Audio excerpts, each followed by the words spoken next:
അപ്പോൾ good morning guys, നമ്മുടെ അടുത്ത വീഡിയോയിലേക്ക് എല്ലാവർക്കും സ്വാഗതം. അപ്പോൾ നമ്മളിത് നേരെ തൃശ്ശൂർക്കാണ് പോകുന്നതെന്ന്. തൃശ്ശൂർ നമ്മുടെ ഫ്രണ്ടിൻ്റെ ഒരു പരിപാടിയുണ്ട്. ആക്ച്വലി ഒരു പുതിയൊരു പരിപാടി സ്റ്റാർട്ട് ചെയ്തതാണ്, കാദം ദ ജേർണി എന്ന് പറഞ്ഞിട്ട്. അപ്പോൾ അതിൻ്റെ ഒരു ചെണ്ടമേളത്തിൻ്റെ കുറച്ച് ഒരു വർക്ക്ഷോപ്പ് പോലെ നടത്തുന്നതാണ്. അപ്പോൾ നമ്മളതിൻ്റെ അങ്ങോട്ടേക്ക് പോകുന്ന ഇതാണ് ഇഗ്നിസിലാണ്. ഓട്ടോമാറ്റിക് അത്ര വലിയ സുഖമൊന്നുമില്ല, പക്ഷേ ഈ വണ്ടി നല്ല രസമുണ്ട് ഓടിക്കാൻ. ഹൈവേയിലാണെങ്കിലും പിന്നെ പറഞ്ഞിട്ട് ഞങ്ങൾ വേറെ തൃശ്ശൂർക്ക് പോകുമ്പോൾ നമ്മുടെ കാലടി റൂട്ടിൽ ബ്ലോക്കായിരുന്നു. ഞങ്ങൾ വേറൊരു ഷോർട്ട് കട്ട് കയറിയാണ് പോകുന്നത്. മൊത്തം ചെറിയ വഴിയായിരുന്നു, ഭയങ്കര രസമാണ് ഈ വണ്ടി ഓടിച്ചുകൊണ്ട് പോരാനായിട്ട്. പെട്ടെന്ന് എല്ലാം വട്ടം ചാടി കയറി പോരാനും പറ്റും, ഓവർടേക്ക് ചെയ്ത്. അതുപോലെ തന്നെ അത്യാവശ്യം നല്ല രീതിയിലുള്ള പവറും ഉണ്ട്. മാനുവലായിരുന്നെങ്കിൽ കുറച്ചുകൂടെ അടിപൊളിയായിരുന്നു, പക്ഷേ സ്റ്റിൽ ഈ ഓട്ടോമാറ്റിക് അത്ര സൂപ്പറൊന്നുമല്ല. പക്ഷേ കുറച്ച് ലാഗുണ്ട്. എങ്കിലും എന്താ പറയണേ, ആ ഒരു ചെറിയ ലാഗ് അനുഭവിച്ചാലും പെട്ടെന്ന് നമ്മളൊന്ന് കാല് കൊടുത്തോടെ ഒന്ന് കയറിപ്പോയി ആ ഇരപ്പിച്ചിട്ട് ഒന്ന് അനുഭവിക്കേണ്ടി വരുമെന്നുള്ളൂ. വീക്ക്നെസ്സിൽ വരുന്ന AMT എന്ന് പറഞ്ഞിട്ടൊരു ഗിയർ ബോക്സ് ആണ്. അത്ര വലിയ നല്ലതൊന്നുമല്ല. പിന്നെ എന്താ ഒരു വിഷമം എന്ന് വെച്ച് കഴിഞ്ഞാൽ വിക്നസ് ഇപ്പോൾ ഒരു പ്രൊഡക്ഷൻ നിർത്തി. ഈ 2026 കുറച്ച് വണ്ടികളും കൂടെ വന്നിട്ടുള്ളൂ. അത് 2025 വണ്ടിയാണിത്.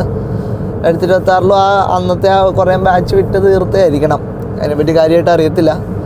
അപ്പോൾ ഈ വണ്ടിയുടെ ഒരു ഗുണം എന്ന് വെച്ച് കഴിഞ്ഞാൽ ഇപ്പോൾ ഇത് മാനുവൽ മോഡ് പോലെ നമുക്ക് ഉപയോഗിക്കാമല്ലോ.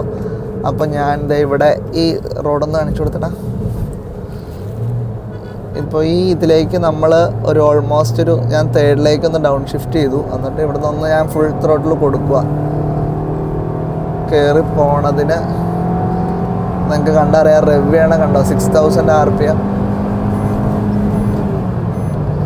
അവിടെ കട്ട് ഓഫ്.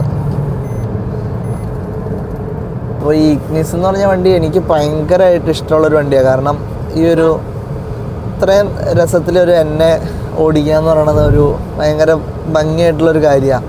പക്ഷെ കുറേ പേർക്ക് ഈ വണ്ടിനോട് ഭയങ്കര ഹെയ്റ്റായിട്ട് ഞാൻ കണ്ടിട്ടുണ്ട്. അതേസമയം ഇതിൻ്റെ സൈസിങ്ങിലാണ് ഭയങ്കര ഒരു പെട്ടി ഷേപ്പാണ്, ഇതാണെന്നൊക്കെ പറഞ്ഞ്.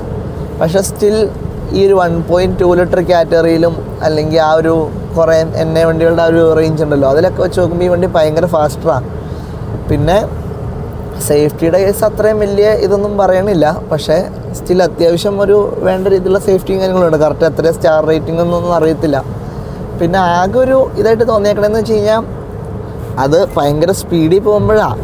അത്രയും സ്പീഡിൽ പോകുമ്പോൾ സ്റ്റെബിലിറ്റിയുടെ ചെറിയൊരു സാധനം തോന്നാറുണ്ട്. പക്ഷെ അതിലേക്ക് എന്തെങ്കിലുമൊക്കെ ആർക്കെങ്കിലുമൊക്കെ അറിയാമോ, എന്തെങ്കിലും ഇപ്പോൾ സസ്പെൻഷൻ അപ്ഗ്രേഡൊക്കെ ചെയ്താലും എന്തെങ്കിലുമൊക്കെ മാറ്റങ്ങൾ വരുമല്ലോ എന്നൊക്കെ.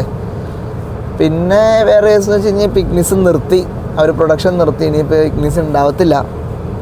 അപ്പോൾ ഇനിയിപ്പോൾ മേടിക്കാനുള്ള സെക്കൻഡ് മേടിക്കലേ നടക്കുകയുള്ളൂ. പിന്നെ ഇതിൻ്റെ ഒരു ഡീസൽ എഞ്ചിൻ ഉണ്ടായിരുന്നു 1.3. അത് ഭയങ്കര അടിപൊളി വണ്ടിയാണ്, നല്ല രീതിയിലുള്ള മൈലേജും പിന്നെ അത്യാവശ്യത്തിനുള്ള പവറും. വെയിറ്റ് കുറവല്ലോ വണ്ടിക്ക്. അപ്പോൾ അതിൻ്റേതായ രീതിയിലുള്ള എന്തായാലും എങ്ങനെ പോയാലും നല്ല രീതിയിൽ 20+ എങ്ങനെ പോയാലും മൈലേജ് കിട്ടുമായിരുന്നു എന്ന് പറഞ്ഞാൽ 1.3 ഡീസലിന്. ഈ 1.2 പെട്രോള് ഈ മാനുവലിന് അത്യാവശ്യം മൈലേജും ഉണ്ട്, പക്ഷേ ഇത് ഓട്ടോമാറ്റിക്കാണ്. ഇതിനിപ്പോൾ 13.5 കാണിക്കുന്നത്. ഹൈവേ കയറിയിട്ടും അങ്ങനെ നോക്കിയിട്ടും കാണുന്നില്ല. പിന്നെ ഈ വണ്ടിക്ക് ECU റീമാപ്പിംഗ് അവൈലബിൾ ആണ്.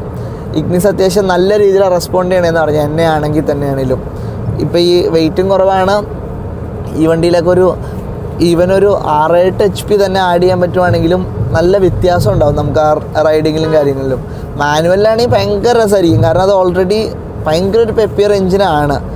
ഈ ഓട്ടോമാറ്റിക്കിലേക്ക് വരുമ്പോഴത്തേക്ക് എങ്ങനെയാണെന്ന് അറിയില്ല. നമ്മൾ ഓൾറെഡി കോൺടാക്ട് ചെയ്തിട്ടുണ്ട് ഒരു ട്യൂണറിനെ. അപ്പോൾ ആളത് ചെയ്തു തരാമെന്നാണ് പറഞ്ഞത്, ഇതിനൊരു ECU റീമാപ്പിങ്. അപ്പോൾ അതിപ്പോൾ ഒന്നുമില്ല, ഒരു കുറച്ചും കൂടെ ഒന്ന് ഓടിക്കഴിയുമ്പോഴത്തേക്കും അത് ചെയ്തിട്ട് നമുക്കൊരു വീഡിയോ ചെയ്യാവുന്നതാണ്. ഇതിലെങ്ങനെയാണ് മൈലേജിൽ ഇമ്പ്രൂവ്മെൻറ്റ് വരുമെന്നാണ് പറഞ്ഞത്.